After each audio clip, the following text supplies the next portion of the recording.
I want to first thank you for sowing into your life. This word that I'm about to bring to you is going to really change your life. When God had exposed this understanding, when He had revealed Himself in this place that I'm about to take you, it changed my life in a way that I can't even explain. But I want to thank you for taking the step to find out what revisioning your vision is really all about. I wanted this to be your first step in really walking with me into a deeper understanding of your spiritual walk, because in a lot of the things that I'm going to tell you about, that we're going to walk through together, revisioning will be important, and it's a word that I use a lot. And I want you to be able to really understand what I'm saying and why I believe that it is very important in your spiritual walk.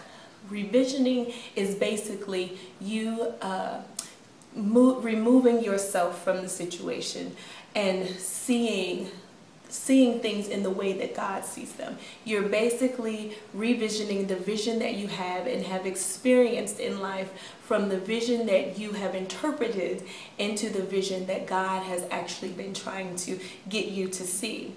A lot of times in our life, things happen. We have different experiences, we have different ups and downs, and those moments, those times tell us something about ourselves.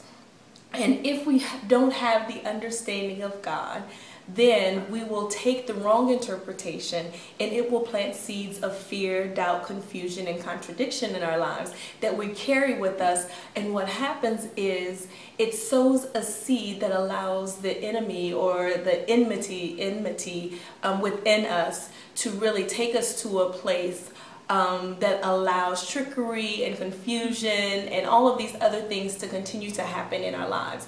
A lot of times we are experiencing things in our lives not because of our actions, but because we have allowed seeds to be planted in our understanding from past experiences. Our experiences are always telling us something and transforming us and conforming us. But if you allow it to transform or transform you into what you don't want, or if you conform to it instead of what you were meant to be, then we get off track and allow the enemy basically to continue to play in our lives. We allow other people to continue to dictate in our lives, and because we're searching. And if you're doing that, if you have done that, no reason to condemn yourself, because when you know better, you do better. So what I would like you to start to realize or really do is take a trip back over your life.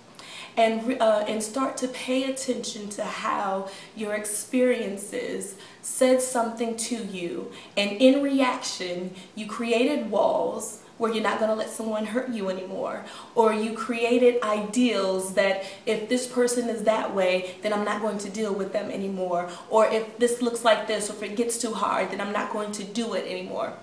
All of those things, those reactions actually were born out of an experience in which you took the wrong understanding. But if I can get you to revision your vision of those moments, then you will begin to see things in the way that it was meant to be. Now, fear, which most of these things, our past experiences, actually are planting seeds of fear when we don't really understand what they're about.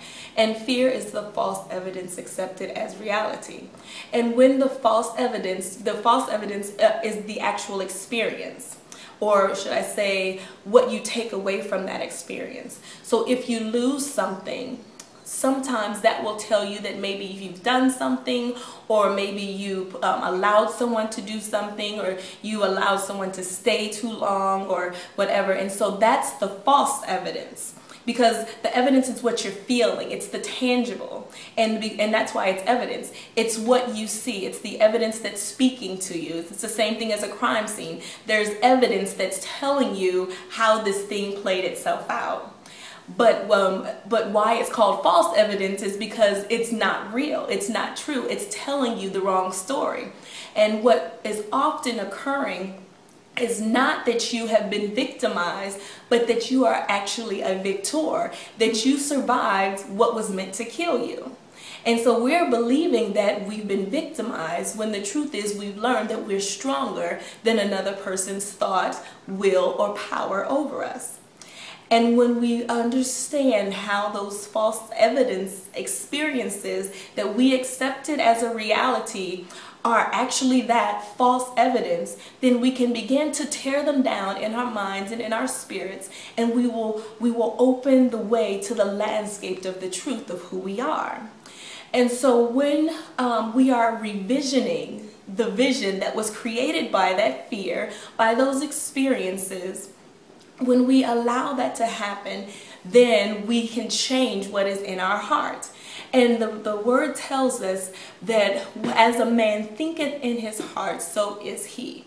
So if your past experiences have been telling you something about yourself and you believe that in your heart to be true, then you were transformed or conformed to your experience or the evidence thereof. But when you revision your vision into the understanding and into the belief in the truth that God was really trying to show you who you are, it will allow you to move into your destiny and purpose with confidence.